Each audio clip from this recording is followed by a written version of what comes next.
the most popular LGBTQ plus movie by state. This is the focus group.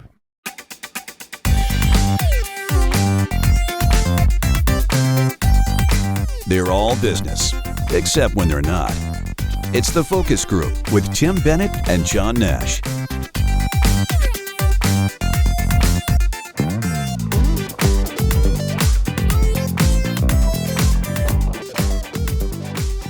Welcome to the focus group. John Nash here with my good friend and co-host Tim Bennett. You can find us here on Wednesdays, the video version. Saturday is our audio version, which pops onto your stream of choice. And by all means, visit focusgroupradio.com and you'll learn about us, our partners, including Deep Discount, we'll be visiting with later. And you'll hear about, or you'll see, our Tuesday podcast, TFG Unbuttoned. And on Unbuttoned, which is before this show, we were talking about Pride Month is coming to an end. So, folks, top of the pride. Top of the pride. As the Pride Leprechaun quietly closes the door on June 2023. And we were commenting on Unbuttoned how it's been a subdued Pride Month. And I think it's mostly because of the horrific headlines and anti-trans book bans, all that stuff going on. I think you should be the Grand Marshal for the parade. Maybe start somewhere like Indianapolis or something, or Scranton. I like the way you pick like a second or third tier city. That doesn't mean they're any better or worse. That was Urban Outfitters playing. Urban Outfitters started at B, C cities. Really? And university towns.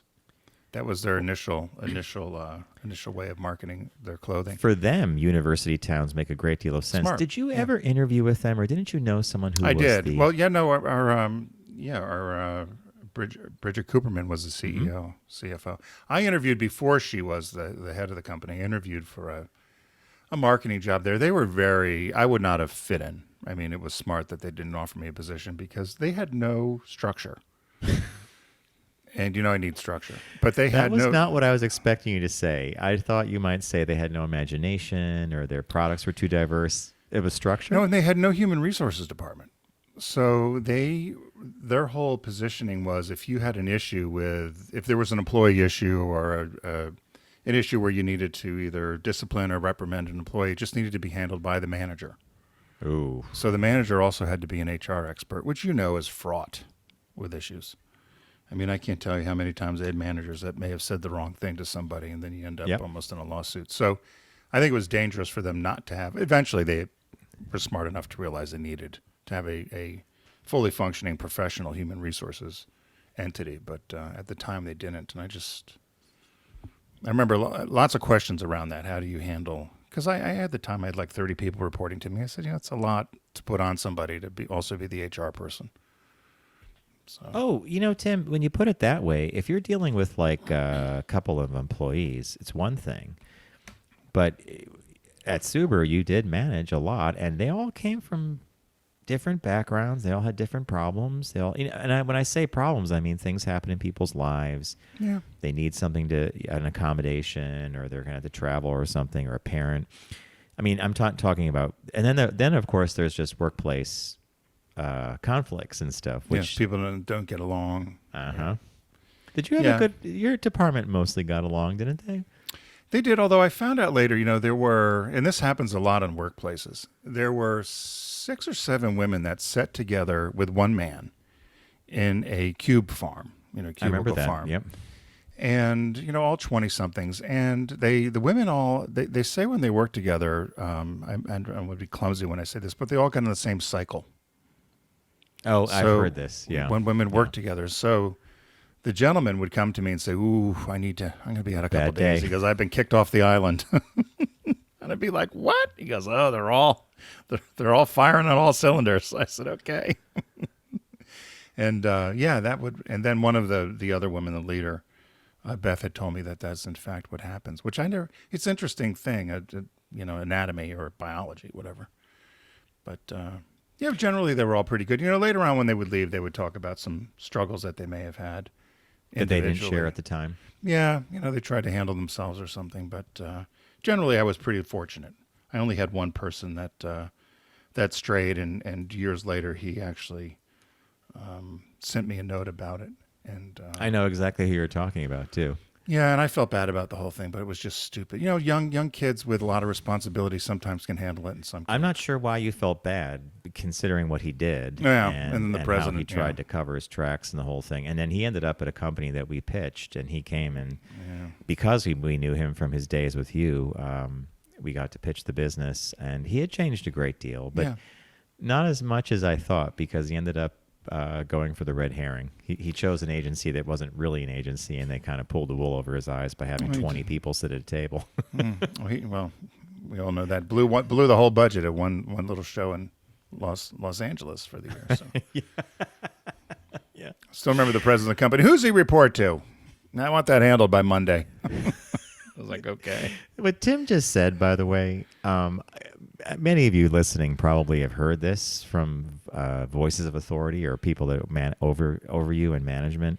That happened a lot, and I was privy to a lot of these private things that Tim would tell me that so-and-so came in and said, I want this fixed in 24 hours. Yeah. Or I'd get the call sometimes to be like, that company you're working with, you might want to reevaluate your vendor relationships. Yeah. Like, what does that mean? You reevaluate your I'll talk to you later. And you Who get was off the phone authorized to talk to the Washington Post and tag us as a lesbaro?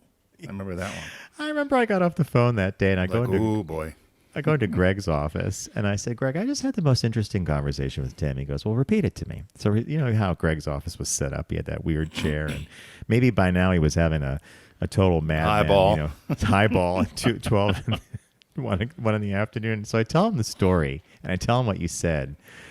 He doesn't even blink. He goes, okay, we got to fire him. He goes, he's got to go. He goes, Tim was telling you he's got to go. I said, well, don't you think Tim would have said that? He goes, no, I don't. You can't say that. It's up to you. Yeah, it's up to you what you do. But, boy, that was how many times did we have to try to protect that LGBTQ program? A lot. Yeah. A lot. Because people would just say things they thought were okay. And yes. A lot of times it would get picked up by the press. This is the 90s. Mm-hmm. And so it was sensationalized. And it would ring bells in Tokyo and Cherry Hill. Cherry Hill. So, yeah. The Puzzle Palace. I remember the day you called me up and you said you want to talk to Lisa at the time, and we want to have you do like a half day or a couple hours of media training. And basically I was given a script, which is the talking points that we use to describe the program for the entire 15-year period, right? Smart consumer, a lot of people drive our car. It's a business decision. I mean, and we were the ones that had that script, but anybody else who dropped into that conversation that didn't have that strayed, and it caused problems. Yeah. So old fun times in corporate America. So if you're new to our show, welcome. It's the Focus Group, and we have a format here. So we start by doing what we just did, have a catch up, some banter segment called Caught Our Eye. Tim and I each bring stories to the table. Rarely are they ever the same. Let's just put it that way. And they're usually very different. We visit with our friend and partner, Deep Discount, take a quick break. We have a business birthday, the only show in the universe that does business birthdays. And then we wrap up with a shop talk. And today that shop talk is an interesting article where they looked at the most searched LGBTQ titles per state, which I thought was kind of interesting, especially when you see some of the titles that pop up. So Tim, without further ado, what caught your eye? What caught your eye? Here's what Tim and John found. I have two quick ones that caught my eye. The first one came through NPR, but it's been reported. The headline is millions of baby shark toys are recalled after children impaled. So it's a little baby shark toy made by a company called Zuru Toys, and they're recalling 7.5 million of these little baby sharks after several reports that children have been suffering impalement injuries. So it's the Robo Alive Junior Baby Shark Sing and Swim toy, full size, and the Alive Junior Mini Baby Shark Swimming toy, mini size. And apparently there's issues with children who have slipped and fallen on this, and it's impaled them. One parent reported that their 19-month-old child was playing with the toy in the bathtub and slipped and fell on the hard plastic, causing a cut and trauma to his anus. So now the son is terrified of diaper changes. And so the mother doesn't want this to happen to anybody else. So they found that there was a number of children that have been hurt by this toy. I find the irony in this is that the shark toy is impaling children, but it's that was my humor in this thing. But the little toy is cute. And they come in great colors. Tim, for a minute, I thought, are these the kind of things that wind up and do something? They're in the tub. bathtub? Yeah, they swim in the tub. What's happening, though, if you're watching on the video, there's a fin at the top, and that's what's apparently quite sharp. And so they're telling parents either cut it off, file it down, bend it off, or something, or return the toy. So, in other words, break the toy to save your child. Yeah, right. They says consumers should disable the tail fin by cutting it at the full size bath toy or bending it at the mini size bath toy, and then or you could return it. So this was the Consumer Protection Agency has gotten involved. So if you have one of those toys, be sure to return it before your kid gets hurt with it, before the shark gets them. The other one caught my eye because it's one of my favorite ice cream bars. But it says, fans are just noticing that an iconic Good Humor ice cream treat is no longer available. So not since the disappearance of the Choco Taco, remember that? Yes, Last year, people have been so shocked. Good Humor confirmed that its toasted almond bar, the sweet treat that's been around since the early 1960s, is no more. The ice cream maker said in a statement that eliminating the almond-coated vanilla ice cream bar was a necessary but unfortunate decision as it updates its product portfolio to reflect consumer preferences. They actually axed the product, they said late 2002, Good Humor, which is owned by Unilever, said the customers are just noticing it now as summer starts. And so the companies that count on Twitter had a number of complaints and people depressed. One person tweeted, "I just found out the Good Humor toasted almond bar is no more. This has ruined my year." Another posted that it was the biggest mistake in history. So said a few weeks after the decision, the company said it was considering maybe, it might consider bringing it back or something, but they don't think it's going to happen. But it was one of my favorite bars. Now, I've seen them at Aldi still, and I'm wondering, they must be old. Well, I was, when you said that they axed this a while ago, but people are only noticing it because it's a frozen food. People get it in the summer, right? It would last in freezers for quite some time in stores, right? So I used to love, they had this one and they had the strawberry shortcake, or the strawberry one, remember? I wasn't a big fan of that. I liked the orange creamsicle. Okay. Toasted almond was a favorite. I'm trying to remember the ice cream at the center of toasted almond. Well, it was like an almond. So there was vanilla surrounded by kind of this almondy. I mean, the coating was like delicious, and then there was something I loved inside. it. I really liked it, and I liked the strawberry one too. And there was a chocolate one that they did for a while. But we used to get them in school. You could buy them for $0.25, I think it was, or $2 for $0.25, something crazy. Over the weekend, I did a bike ride with my friend Adam. We were up in White Plains somewhere after crossing the Mario Cuomo Bridge, which is kind of fun to ride a bike across. And we were at a 7-Eleven. I just get buying some water for my water bottles. And he said, "Hey, let's get some ice cream." I was like, "Are you crazy?" He goes, "No, you're in the middle of a ride." He got some kind of Haagen-Dazs thing. And I picked a Reese's Peanut Butter Cup vanilla popsicle thing. So it's like this. It looks like the toasted almond. Right. It was like vanilla ice cream coated with chocolate and peanut butter crumble or something. It was quite delicious. It's something I would never buy in a million years, but on my own. But, on a bike ride, sure, right? Jeez. Well, yeah. Was it good? You enjoyed it. So it was fantastic. Yeah, it was a perfect treat for the next 20-some miles home. Jeez. What caught my eye could not be any different, but I am fascinated by this. The headline kind of says it all. NASA is successfully recycling 98% of astronauts' pee and sweat on the International Space Station. So, I knew you'd say that. It's an important milestone because water is one of those things that you have to literally lift into orbit. It's heavy, it's dense, and it's a premium commodity. We're made of water. We're like, 70 or 80 or 90% water. So it says here that NASA has achieved a technological milestone that could one day play an important role in missions to the moon and beyond. So the ISS, the International Space Station, has had a system in place that would extract water from urine and fecal matter. They sent up a new system recently that is even more efficient than the old one, and now they've got it to 98%. So it's like anything that comes off your body that's liquid, like sweat, or if you urinate, or if it's you poo or something, it goes through this system, and the water that comes from this is completely drinkable. It's, in fact, the technology is already used here on Earth for municipalities to clean their gray water, they call it. So I thought it was just kind of cool that, you 98% of collecting that back is not bad. That means would you drink it? I would, sure. Of course, you're making a face. If it goes through all that filtration stuff, right? Rushing up there, drinking all that vodka in the space Well, station. here's an answer. If the thought of someone else drinking their urine is causing you to gag, fret not. The processing is fundamentally similar to some terrestrial water distribution systems, just done in microgravity. The crew is not drinking urine. They are drinking water that has been reclaimed, filtered, and cleaned, such that it is cleaner than what we drink here on Earth. Okay, so it's tasty. So you pee in the bag or whatever up there in the space. And that gets put into a special unit. Thing, and they take the water out. Uh-huh. Yeah. They extract the water. Baby Shark, Good Humor, and NASA drinking Reclaiming water out of pee. I tell you, the focus group just gives you. It's just a gift that keeps on giving. Happy Pride. There you go. There you go.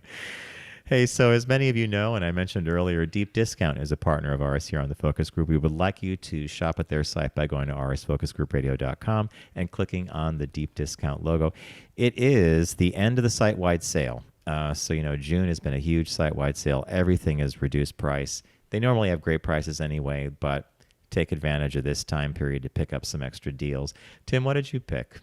I had picked, because it's a summer site-wide sale, and I think it's a good time to add to collections or get things that you might not have.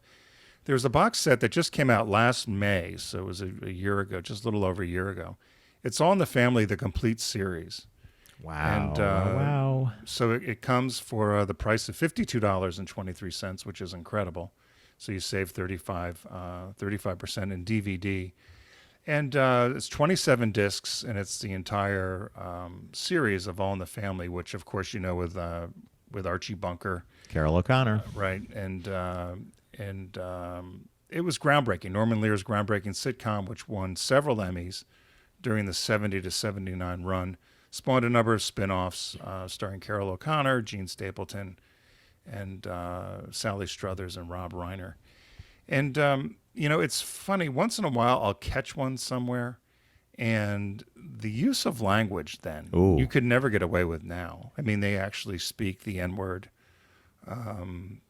make derogatory comments around gay people. I mean, there's a number of things that they say that certainly would not pass the censors now, which is odd to me that we've become in some ways more puritanical.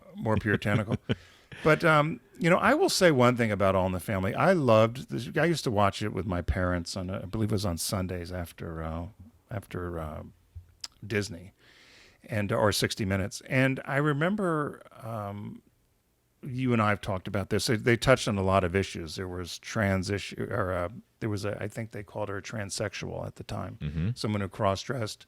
There were lots of racial issues that were brought up, left and right, politics, religion, and so forth.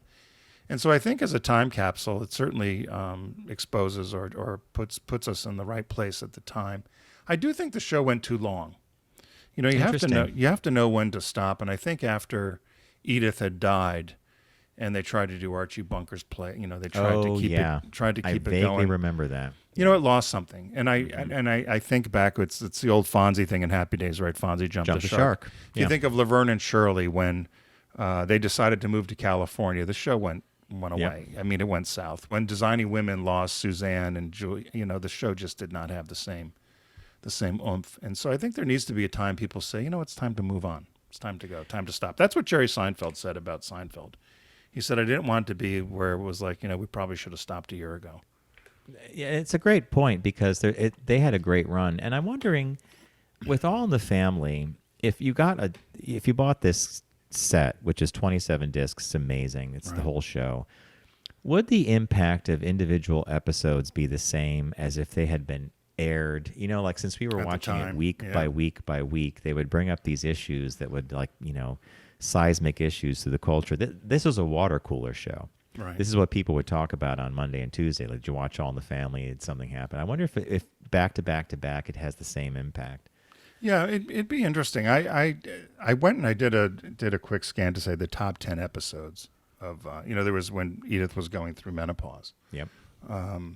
But there's the interracial things. There's things about insurance fraud. I mean, there's all kinds of stuff that they tackled, and aside from a lot of the racial and liberal conservative issues. But I don't think there's been another show like it. Mm-mm. Certainly. So that's what I picked on. The Family of the Complete series popped up on my scan. I had a very different. I actually picked two quick ones for folks to check out. The first is a series that Bob and I it was recommended to us by a friend of mine. We watched it. We were like, can't believe this series. It's amazing. Phoebe Waller-Bridge starring in the series Fleabag, the complete series. It also stars Olivia Colman and a couple other really wonderful actors and actresses. And it's just a really, it's a gritty, uncomfortable, but funny. There's a lot going on in the show. So I highly recommend the complete series Fleabag. It's only $31.99 on Blu-ray. How many episodes? How many, was it 2 seasons? 2 seasons. I think it might have been 8 episodes per. They weren't that long. They were like half hour. They weren't, it could have been 6 to 8.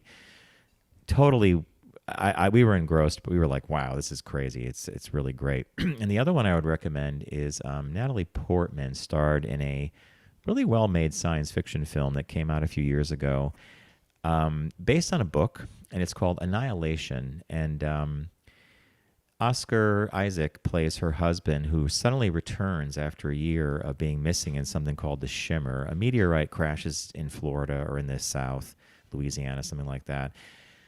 And it causes all this strange stuff to happen to the plants and animal life in the area where it crashes. So the Army sets up a zone, and they send in some people to try to figure out what's going on. He disappears, but he comes back. He's in a coma. Natalie Portman goes in to figure out what happened to him. It's a really weird movie, but it's super well done because it's very tense in its own way, and it's just kind of it's the appeal of science fiction. It's like, you don't really see what's going on, and Right. When you finally do, you still have to put the pieces together to figure out did I just watch this? Excuse me. But I recommend Annihilation. So for me, Fleabag and for Annihilation, and then. The release this week is a movie called Big George Foreman, The Miraculous Story of the Once and Future Heavyweight Champion of the World. These boxing movies, I call it a boxing movie, but these movies about famous boxers are kind of intriguing because the individual often is kind of a cool person. You think of Muhammad Ali or George Foreman.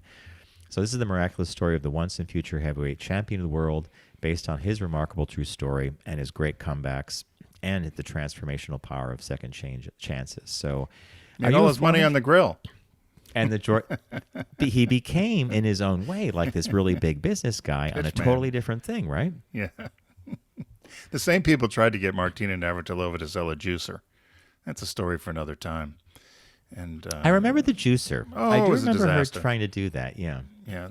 I'll just say one of the times, one of the takes, her producer or her manager they said they got through, there was supposed to be this 23-minute infomercial or something, and they get to finally, because it was a disaster, they get to the last 2 minutes and they're thinking they've got it, and Martina looks over at the woman and announces, are your tits pointy?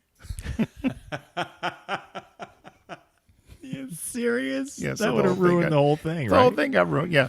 So it was, one disaster after another. And then she was mad because the juicer didn't sell as well as a George Foreman grill. So you can only imagine. But anyway, nice sidebar. So, hey, head over to Focus Group Radio. Click on the deep discount logo. As John says, it's the end of the summer site-wide sale, which ends at the end of June. But so you can still have time to go there and shop. Get there by going to focusgroupradio.com. This week I recommended All in the Family, the complete series. John had 2 picks for you: Fleabag, the complete series out of the UK, which I now have to watch, and Annihilation, a sci-fi movie that John recommends. The new release this week is Big George Foreman, The Miraculous Story of the Once and Future Heavyweight Champion of the World. So we appreciate Deep Discount for supporting us, and we like that you support them as well by shopping there. So we're going to take a quick break. When we come back, we have our business birthday and some shop talk. So stay with us.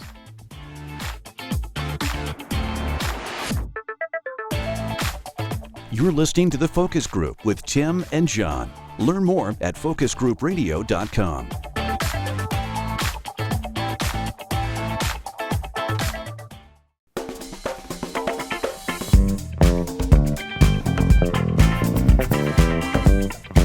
Now back to The Focus Group with Tim and John. Available pretty much everywhere.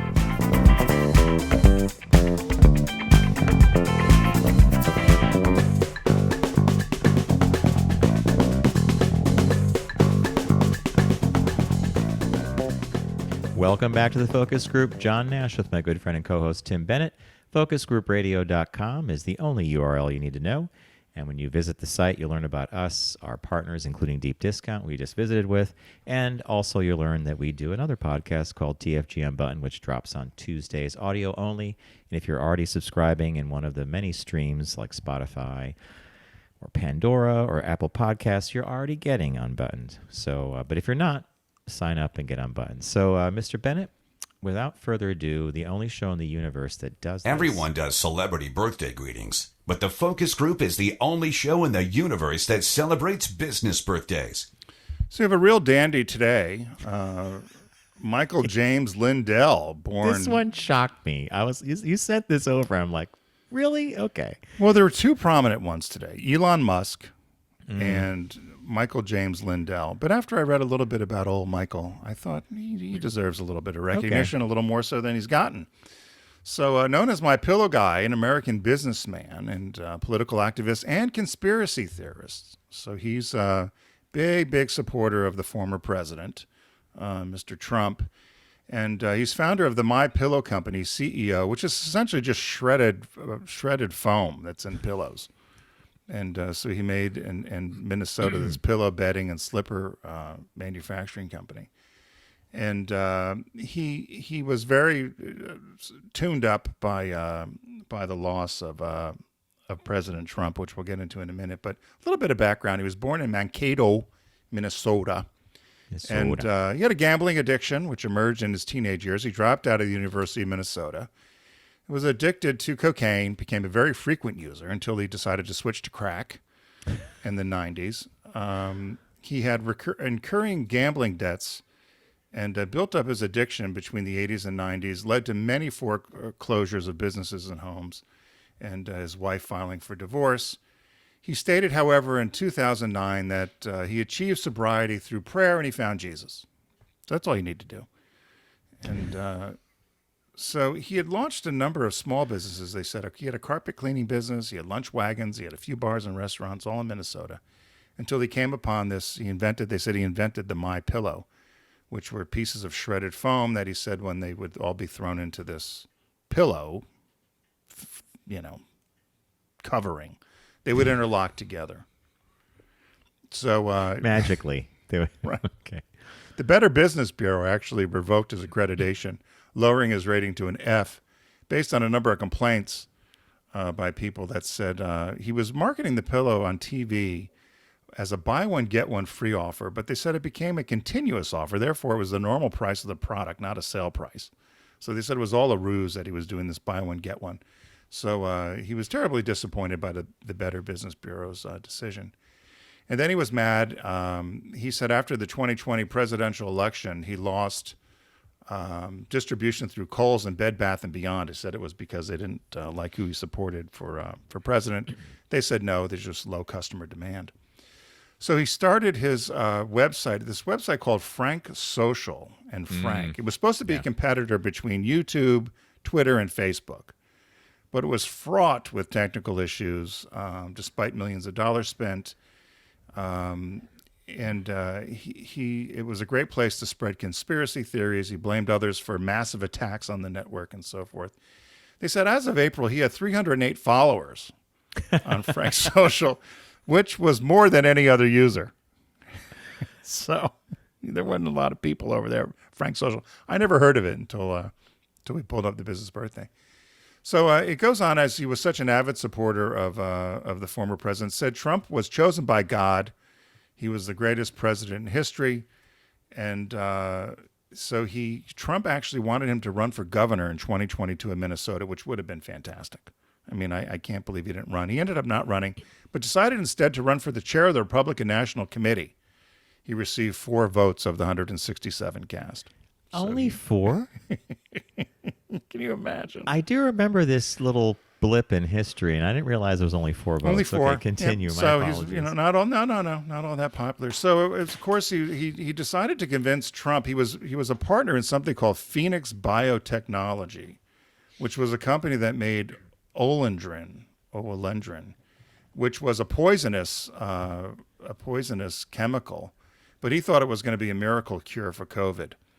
So he tried to convince Trump to get this to be looked at, and contacted the U.S. Secretary of Housing and Urban Development, Ben Carson, to promote this as a cure for COVID, but it didn't go anywhere. Trump said they'd look at it, in quotes.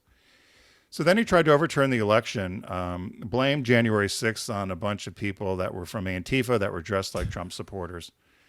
And then he went after Dominion and Smartmatic, who both have sued him for $1 billion and $1.3 billion for claiming that they rigged the voting machines. We all know this, how Fox got in trouble for this. So he sued them back. And of course, the federal judge had dismissed all the cases. So just recently, his phone has been confiscated by the FBI. He was in a fast food line, he said, probably at a Chick-fil-A. He was in the fast food line, and the FBI searched and seized his phone. And he is now going to be, he has to go to trial for Dominion and Smartmatic, and could be fined up to $2.3 billion by them if he loses.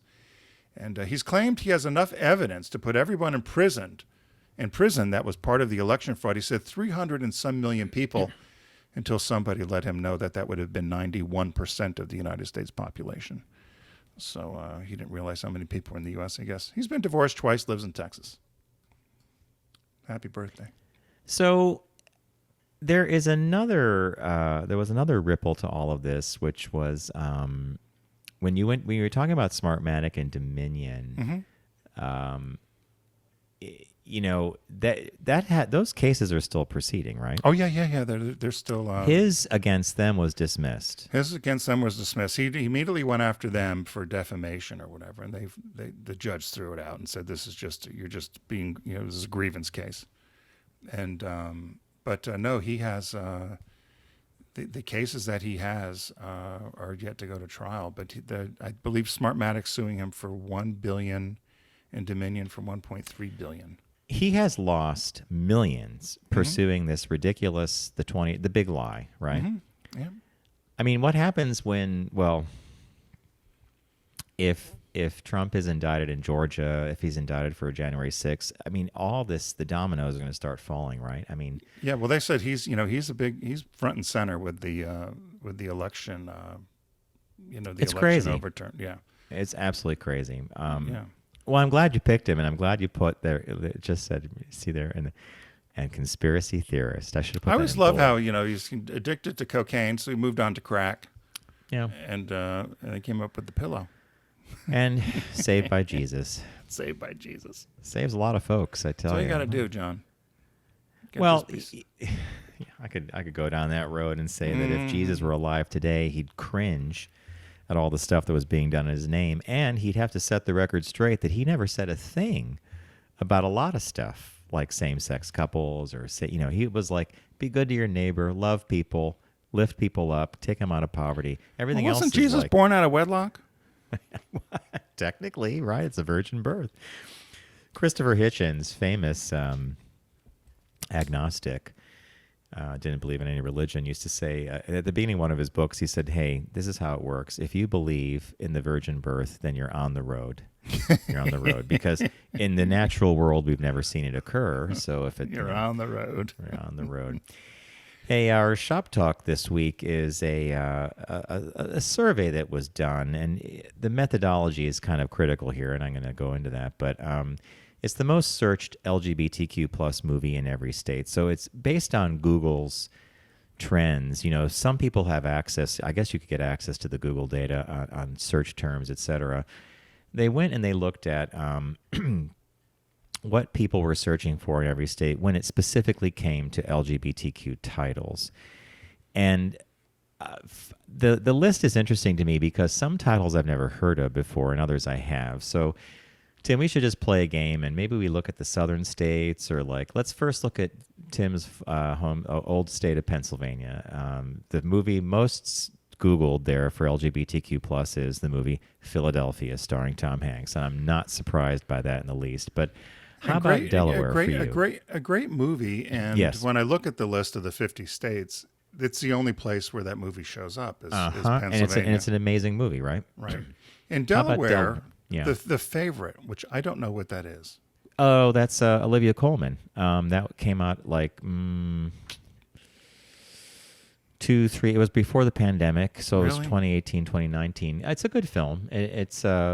She plays, I forget what queen she plays, but there's a lot of subtext in there and stuff. That's a surprise one to me, by the way. And Tim, if you look through the list, it doesn't appear anywhere else, right? Right. It's the same with New Jersey. Did you see what New Jersey picked? New Jersey picked Bound. Do you remember Bound? Was that Gina Gershon, I think? Right, exactly. And all I remember is when they cut the fingers off with the... Oof. But Bound, and it's the only place that shows up is New Jersey. And I wondered why. I wondered why some of these... Because if you look at Wyoming, there's also one there that only shows up there. Maybe because... Brokeback Mountain. Right? Brokeback Mountain, which I thought was done in Montana, but maybe it was... Well, it feels Wyoming. New York, a movie that does not surprise me at all, a classic called Parting Glances. That's an HIV/AIDS film that takes place out in, a lot of it in Fire Island. But let's look at, I wonder if the better way to do this is to look through the film list and then figure out the state or the state in the film. What other things surprised you? Well, I looked at Connecticut. Again, The Beginners seems to show up a lot. Is that a new movie? I'm really kind of bad at some of these movies. Beginners shows up there. It shows up in Missouri. And it shows up in Wisconsin. It shows up in Maine. Oklahoma. Virginia, Washington. Yeah, I don't know. Idaho, Hawaii. It's one Indiana, of the more popular ones. Do you know the movie Beginners? I don't. No, God, neither. See, and this feels bad to me that I don't know that. There's probably people listening, screaming at their devices, saying that how stupid we are. You got to watch though. You too go. You have deep discount. You watch that movie. Yeah. Here's one for you. Alaska. Blue is the warmest color. Another film that I think I vaguely know the title of, but I'm not sure about if I've clearly not seen it, right? Yeah. Yeah, I didn't know that one. How about Oregon? Oregon, I used to live. Hedwig and the Angry Inch. Was that surprising to you? It was, and it looks like that's the only place that one shows up. Uh-huh. Another one that comes up often is The Children's Hour. So that's the most searched film in Michigan and in Ohio. And I saw it some other place here too. Oh, in North Carolina. That's some of these might be really recent titles. Here's another movie that I don't know that I guess it's LGBTQ plus, but New Mexico had Can You Ever Forgive Me? And that's a movie that's about a woman who's like a world-class forger. She forges all these signatures and stuff. She is gay. I think there's some gay characters, and there was a good movie. But it didn't strike me as being like specifically LGBTQ plus, right? What was the one? I'm going to forget the name. It was right during the pandemic or before the pandemic. It was about a guy who was an uncle, and he goes back to a wedding with the family. Oh. That movie? Uncle God, Frank. I know what you're talking about, and I'm forgetting the name of it. Yeah, I forget. I don't see it up here either. Yeah. But I was wondering. I guess you and I lose our movie cap. We know a lot of classics, but some of these may be new that have just escaped us that we need to catch up. Well, okay. If I said The Normal Heart, you know that. If I said In and Out, which was what Kevin Kline. Yeah. That's the biggest film in Texas. Call Me by Your Name, which is only a few years old. That's in Vermont. That's a few other places. Boys Don't Cry. Yeah, that's a classic. One. Moonlight. I'm surprised that did not come up more often. Moonlight is an amazing film. That was Montana's most searched film. Here's one, Maryland. We know. Yeah. I'm sure you've seen this movie, Maryland's But I'm a Cheerleader. It is actually a comedy, and it's hilarious, but that's definitely worth watching, by the way. And then an Iowa Weekend. I don't know what that one. Georgia High Art. The Georgia one was, I've never even heard of that one, by the way. Yeah. So we'll have to pull up some of these and see what if they come up as a top search. It'll be interesting to see. I wonder if there's someone who started in it that was from that state, or there's something else that popped up to get them on the list. Because some of them are old, some new, as you mentioned. But beginners was most often mentioned, followed by the Normal Heart and the Children's Hour. So those were the top 3 searched. I literally just made a note to check out beginners. So I wonder if we're going to be really surprised by it, like when we see what it is or who's in it. Yeah, we'll have to check it out. So we'll post this. I'll post this to our Facebook page, which is the Focus Group or Focus Group Radio. We have 2 Facebook pages, John, still with 2 different audiences. 2 different audiences. So Tim, Beginners came out in 2010, and here's a synopsis. After his mother dies, Oliver, Ewan McGregor, who plays Obi-Wan Kenobi, is stunned when his father, Hal Christopher Plummer, oh, wait a minute, recently diagnosed with terminal cancer, comes out of the closet. When Hal passes away a few years later, Oliver grows depressed, struggling with his failing career as an artist, while constantly remembering his childhood and time spent with his dad.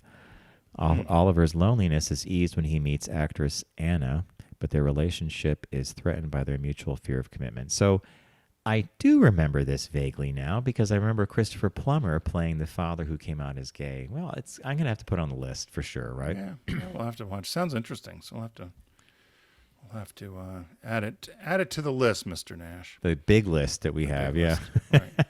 So, everybody, thanks for joining us today on the Focus Group. We appreciate it, and we appreciate you supporting our sponsors, including Deep Discount. If you head over to focusgroupradio.com, click on the Deep Discount logo. It's the end of the site-wide sale, which ends at the end of June, but there's still time for you to get in there and order some favorites or add some things to your collection or get a gift.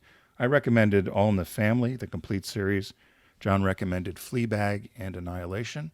And the new release this week is the Big George Foreman movie. So, and we're recommending Beginners. We could probably get all these on deep discount before the sale's over, John. We'll have to check.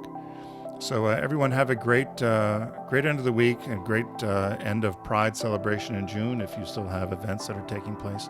And remember, don't text and drive. Arrive alive, and we'll see you next week. Take care.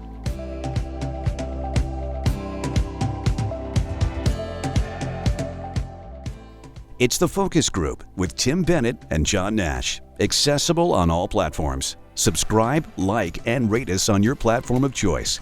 Learn more at focusgroupradio.com. That was a stunning focus group.